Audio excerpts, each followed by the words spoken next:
Dawki fault ও সিলেট থেকে চট্টগ্রামের পাহাড়ি অঞ্চলে গত 500 থেকে 1000 বছরে বড় ধরনের কোনো ভূমিকম্পের উৎপত্তি না হয় সিলেটের সাম্প্রতিক ভূমিকম্প বড় ধরনের ভূমিকম্পের পূর্বাভাস।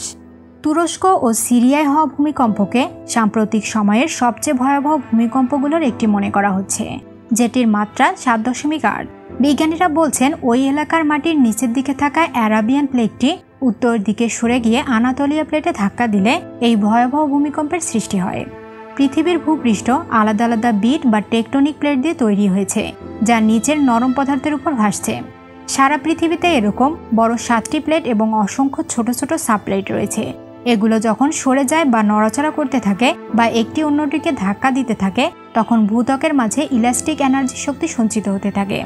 সেটা যখন শিলার ধারণ ক্ষমতার পেরিয়ে যায়, তখন সেই শক্তি কোনো বিদ্যমান বা নতুন ফাটল দিয়ে বেরিয়ে আসে। ঠিক তখনই ভূপৃষ্ঠে কম্পন তৈরি হয়, সেটাই হচ্ছে ভূমিকম্প। পৃথিবীর বেশ কিছু দেশ এবং অঞ্চল রয়েছে যেগুলো বড় প্লেট কিংবা সাবপ্লেটের আশেপাশে অবস্থিত। বাংলাদেশও সেরকম একটি দেশ। বাংলাদেশ ভূমিকম্পের ঝুঁকিতে কতটা এগিয়ে তা জানব কতিকুরির এ পর্বে। যেসব স্থানে একটি প্লেট এসে আরেকটি প্লেটকে ধাক্কা দিচ্ছে বা ফাটল তৈরি হয়েছে সেটাকে বলা হয় ফল্ট লাইন। এই ফল্ট লাইনের আশেপাশের দেশগুলো ভূমিকম্পের সবচেয়ে বেশি ঝুঁকিতে থাকে। বিশ্লেষকরা বলছেন ইন্ডিয়ান, ইউরেশিয়ান ও বার্মিজ এই 3 গতিশীল প্লেটের সংযোগস্থলে বাংলাদেশের অবস্থান। এর মধ্যে ইন্ডিয়ান এবং বার্মিজ প্লেটের সংযোগস্থলে অবস্থিত সিলেট, যার উত্তরে ডাউকি ফল্ট। এই প্লেটগুলো সক্রিয় থাকায় এবং পরস্পরের দিকে ধাবিত হওয়ায় এখানে প্রচুর শক্তি জমা হচ্ছে। আর জমে থাকা এসব শক্তি যে কোনো সময় ভূমিকম্পের মাধ্যমে বেরিয়ে আসতে পারে। ফলে অতিমাত্রায় ভূমিকম্পের ঝুঁকিতে রয়েছে বাংলাদেশ। সিলেট, রাঙ্গামাটি, বান্দরবান, কক্সবাজার, ঢাকা ও চট্টগ্রাম জেলা মাঝারি ঝুঁকিপূর্ণ এবং কম ঝুঁকিতে দক্ষিণাঞ্চলের খুলনা ও বরিশাল বিভাগ। ডাউকি ফল্ট ও সিলেট থেকে চট্টগ্রামের পাহাড়ি অঞ্চলে গত 500 থেকে 1000 বছরে বড় ধরনের কোনো ভূমিকম্পের উৎপত্তি না হয় সিলেটের সাম্প্রতিক ভূমিকম্প বড় ধরনের ভূমিকম্পের পূর্বাভাস। ডাউকি ফল্ট লাইনে থাকা সিলেট অঞ্চলে এর আগে উচ্চমাত্রার ভূমিকম্প হয়েছিল 1897 সালে।